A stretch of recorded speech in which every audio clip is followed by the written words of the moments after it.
My name's Craig Braddick. I'm the race caller here at Turf Paradise and of the Northern California Fair Circuit and for the National Steeplechase Association. And I'm going to tell you today about my favorite racehorse, Desert Orchid, who was a steeplechaser in the UK in the late 1980s and early 1990s. It was just at the right time for me as a teenager. I was getting more into racing, going out to the racetrack and practicing on weekends.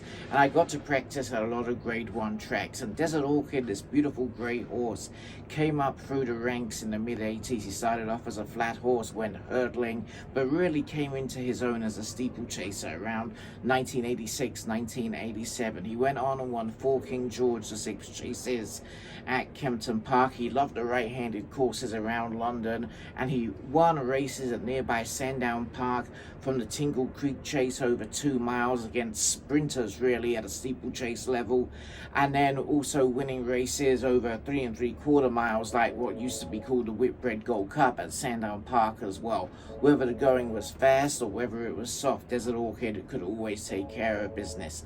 I was very lucky on one occasion to be in the commentary box with Sir Peter O'Sullivan of BBC Television at Ascot in early 1989 when Desert Orchid beat Panto Prince in the Victor Chandler handicap chase that is still talked about as one of the great steeplechases ever held at Ascot, and it's well worth checking out on YouTube. Also worth checking out on YouTube is Desert Orchid in the 1989 Cheltenham Gold Cup.